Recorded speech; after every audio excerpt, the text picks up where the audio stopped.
दोस्तों, अगर गवर्नमेंट सोने को खरीद कर ज्वेलर से, जो सुनियारे से, अगर लोगों को मान लीजिए 1 लाख रुपए खरीद कर लोगों को 20,000 रुपये में देने लगे, तो सोने की वैल्यू आप देखोगे कि कुछ दिनों में या कुछ महीनों में, सालों में बिल्कुल भी नहीं रहेगी।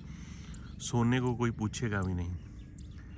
ये मैं बात एक उदाहरण के रूप में ले रहा हूँ। आप इसी को चीज़ को सोच के देखिए कि जो सरकार की स्कीम है 5 किलो अनाज वाली, जिसको किसानों से खरीद कर 25 रुपये में और 2 रुपये में दिया जाता है, ये कैसे किसानों के लिए नुकसानदायक तो है ही है, जो लेने वाले हैं उनके लिए भी ये कैसे नुकसानदायक है, ये मैं आपको बताऊंगा। किसानों के लिए ऐसे, अगर आप किसी भी बिजनेस को आप घाटे में ले जाओगे तो वो बिजनेस फ़ायदे का कभी नहीं रहता। जो उस बिजनेस का फ़ायदा है, अगर वो आगे वाली कंपनी घाटे में चली जाए तो वो कभी भी बेनिफिट में, जो उसका मेन हो स्टेक होल्डर है, वो नहीं रहता।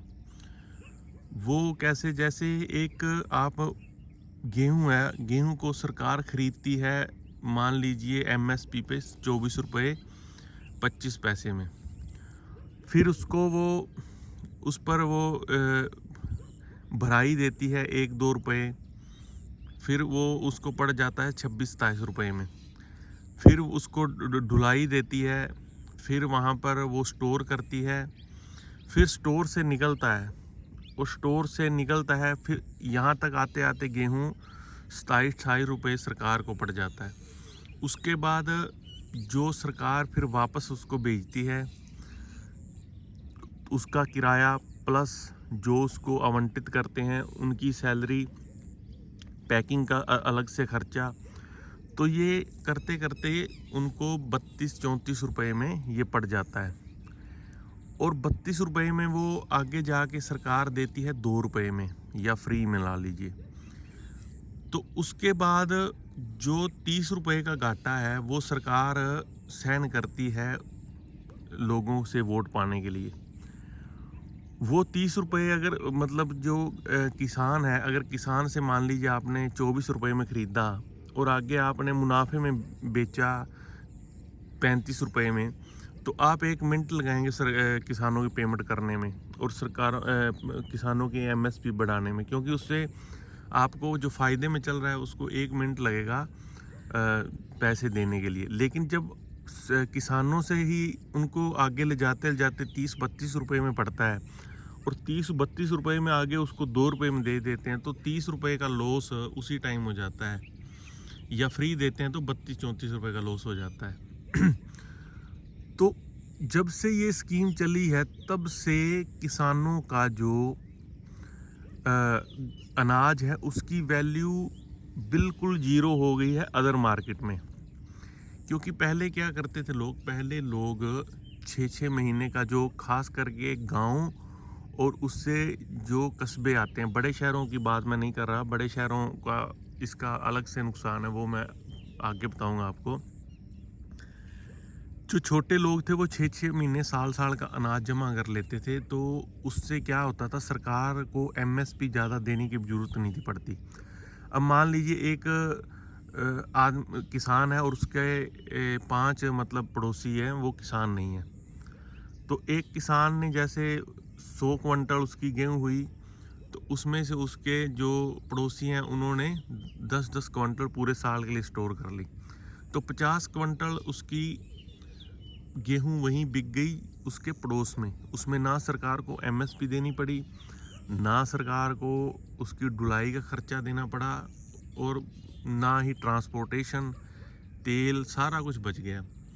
तो उसके उल्ट अगर सरकार कहे कि आप वहाँ दूसरे, क्योंकि मार्केट को आपने ऐसा बना दिया है कि लोग खरीदना ही नहीं चाहते हैं। लोग सभी 5-5 किलो 10-10 किलो के ऊपर जैसे अलग अलग फैमिली आईडी बना के बैठे हुए हैं। तो ये एक मतलब कि जो किसानी है उसको बिल्कुल डेमोलिश करने का ये एक बड़ा मतलब स्कीम, इसका योगदान है। क्योंकि अगर आप, ये एक देश के लिए भी कैसे नुकसानदायक है। अगर शहरों में भी लोग रहते हैं, अगर हमारा जो कल्चर है, हमें उस कल्चर के हिसाब से चलना चाहिए। अगर हम मान लीजिए गेहूँ सभी यहाँ पर 6-6 महीने के लिए स्टॉक रखते हैं, साल के लिए स्टॉक रखते हैं गाँव में, साल से भी ज़्यादा 2-4 महीने, क्योंकि गाँव में थोड़ा नई जो गेहूँ है उसको नहीं खाते, पुरानी को खाते हैं। तो इस करके वो जब स्टोर करते हैं तो कम से कम 16 महीने 15 महीने आराम से निकल जाती है। तो दूसरे जो लोग हैं वो कम से कम अगर साल साल के लिए स्टॉक करेंगे तो उनको इसका बेनिफिट ये मिलेगा कि जो गेहूं जाती है सरकार के पास या प्राइवेट कंपनी के पास, जो उसके बाद खरीद के, जो जैसे आशीर्वाद आटा या दूसरा और कंपनी का आटा आता है, तो वो उसमें इतना कीटनाशक रखते हैं, इतना दवाइयाँ रखते हैं कि आप सोच भी नहीं सकते। क्योंकि उसमें उनको फिर लॉस होता है अगर उसको कुछ कीट या कीड़े या कुछ और लग जाए, दीमक लग जाए। लेकिन उसमें जो कीटनाशक की मात्रा है दोस्तों, वो तो आपको मतलब आपकी सेहत को उड़ा के रख देगी, इतनी तेज दवाई उसमें डालते हैं। तो इसका नुकसान किसको हुआ? इसका नुकसान आपको। आप 2 रुपये में 4 रुपये में खरीद तो लोगे, या जो लोग आटा खरीदते हैं 60 रुपये में, बड़ा अच्छी पैकिंग वाला सारा कुछ आता है, लेकिन उसमें आप अपने लिए आगे दवाइयों का 60 गुना में आप कितना भी कर लो, वो आपका मतलब कि इच्छा है। तो ये अगर सरकार ये कहे कि हम आपको 5 किलो गेहूं के बदले में आपको हम उतने पैसे आपके अकाउंट में ट्रांसफ़र कर रहे हैं, मैं ये नहीं कहता कि जो पात्र हैं उनको देना नहीं चाहिए, आप दो उनको।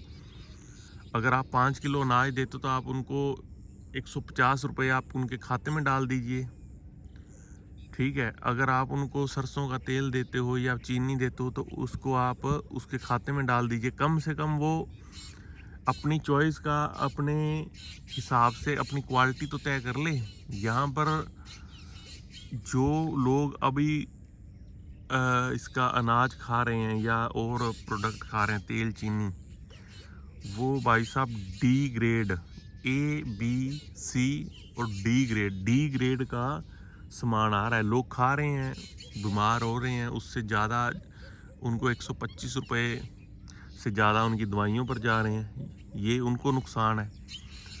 आप सरकार, आप इतना ट्रांसपोर्ट पे, जितना ट्रांसपोर्टेशन पे और जितना आप उसके बाद अपने थैलों पे विज्ञापन का पैसा खर्च कर रहे हैं, जितना आप जो यहाँ पर कोटे में आप सरकार पैसे दे रहे हैं लोगों को, आप इनको तनख्वाह दे रहे हैं, उससे तो आधे पैसे से आपका काम चल जाएगा अगर सरकार चाहे तो। लेकिन फिर वही वोट लेने हैं।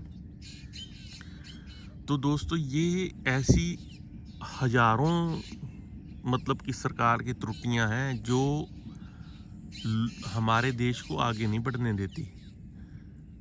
क्योंकि हमारे देखने की बात है, लोग, किसानों का अनाज हर एक दुकान पे बिकता था, जहां मर्जी, और वैल्यू उसकी इतनी होनी चाहिए कि खाने की चीज़ है ये दोस्तों। ये अब कोरोना में या युद्ध में जब भी ऐसी इमरजेंसी आती है तो सबसे पहले लोग क्या स्टॉक करते हैं? खाने का सामान। तो खाने के सामान की वैल्यू को घटाना, आप लोगों के अकाउंट में डायरेक्ट पैसे डाल दीजिए, उनको डिसाइड करने दीजिए कि किस क्वालिटी का उन्होंने खाना है। आप उनको बेहद घटिया क्वालिटी का खाना खिलाकर आप उसको फूड सिक्योरिटी कहते हैं, लेकिन उसके बाद मेडिकल सिक्योरिटी कौन देगा?